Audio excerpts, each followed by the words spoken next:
estudo da era Vargas ele pode ser meio complexo, mas considerando a relevância desse estudo para os atuais vestibulares, como Enem e os diversos outros particulares ao redor do país, fora a capacidade de entendimento para os atuais governos, é muito relevante você entender certamente cada passo, cada etapa do processo de poder da era Vargas, de poder que teve Getúlio Vargas.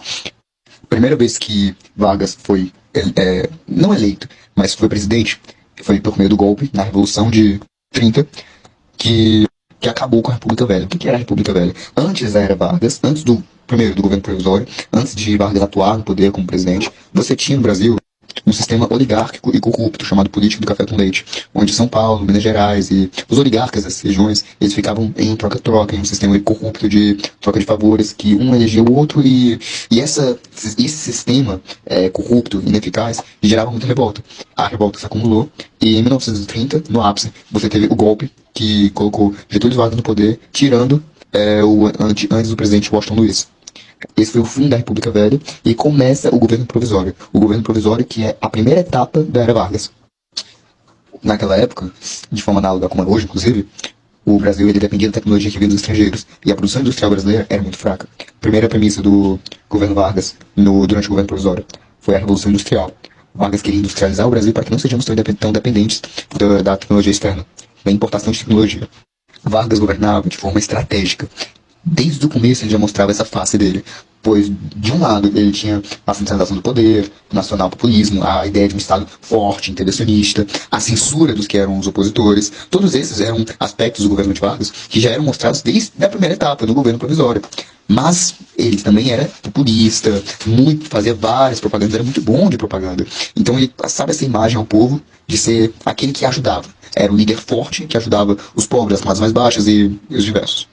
O governo provisório se chama assim porque ele é o meio termo é o que tinha entre a República Velha e o governo constitucional instaurado em 34, tá?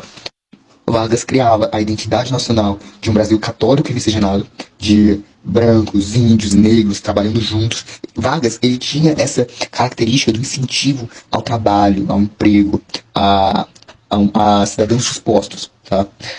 É católico e inclusive ele fundou a Fiesp, a Federação da Indústria do Estado de São Paulo, que representava o interesse da indústria paulista.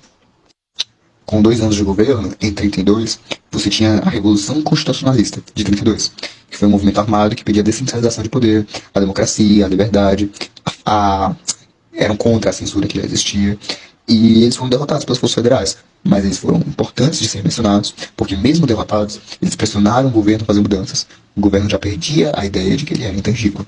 Então, Vargas convoca uma assembleia para o eleger, uma assembleia, então ele foi eleito de forma indireta, e a partir de 34, você tinha um governo constitucional. Você tinha a nova Constituição de 34, que ela garantia o voto secreto, os direitos trabalhistas, a participação feminina no processo eleitoral, a representação classicista, ou seja, a integração nas eleições e no governo em si, de diversas classes sociais diversas, trabalhadores, patrões, por aí.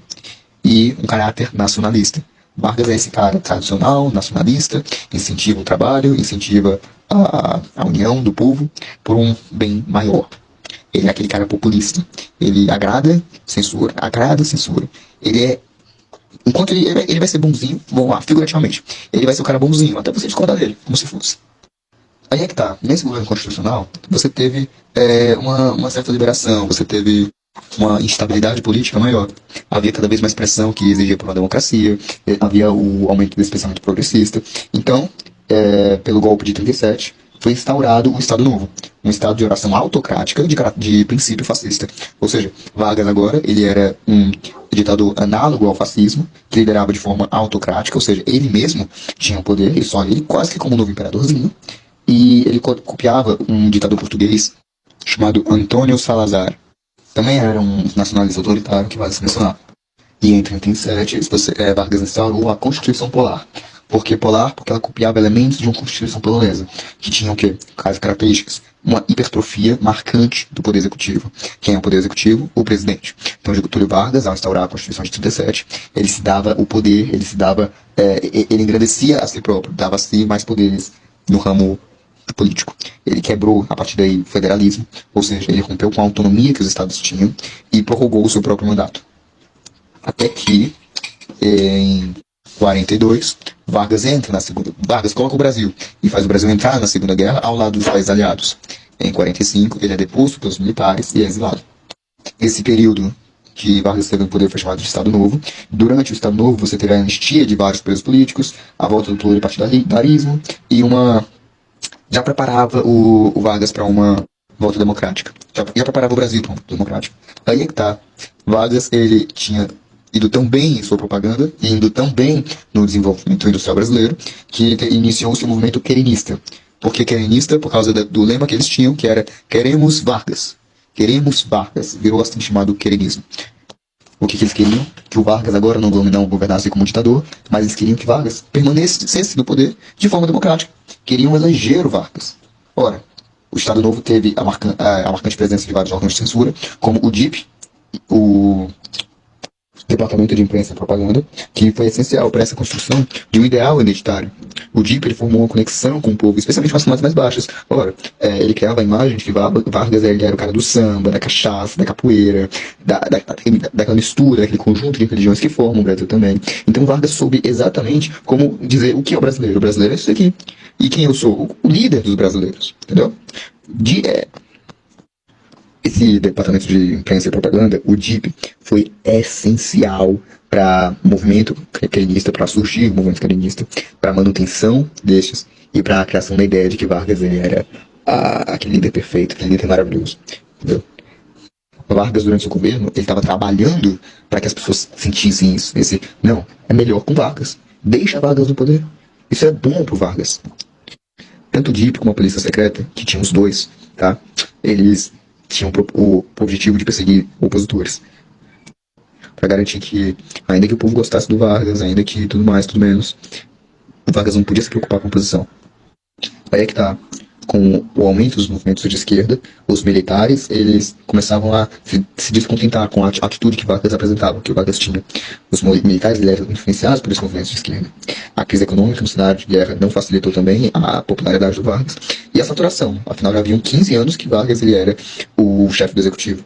Né? E sempre daquela forma autoritária e manipuladora que é a característica dele.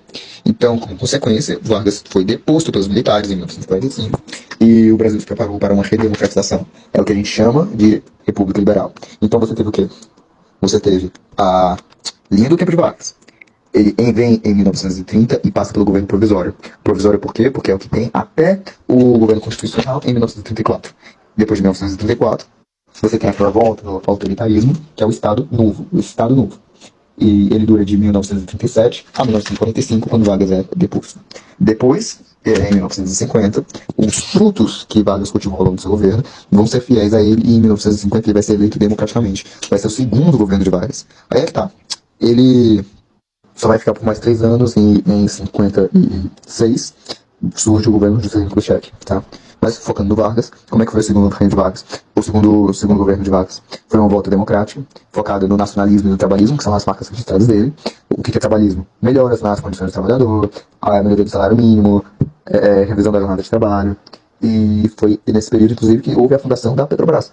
A mesma Petrobras que até hoje nos ajuda economicamente com a exploração de petróleo.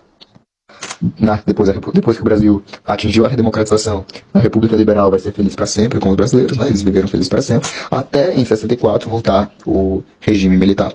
Dessa vez com Vargas afastado, já que em 54 Vargas comete suicídio. Depois que o jornalista Carlos Lacerda ele se torna vítima de atentado e Vargas se torna exposto. É aí que ele se mata. Quer dizer, exatamente. Pois é, o vídeo era esse. Obrigado.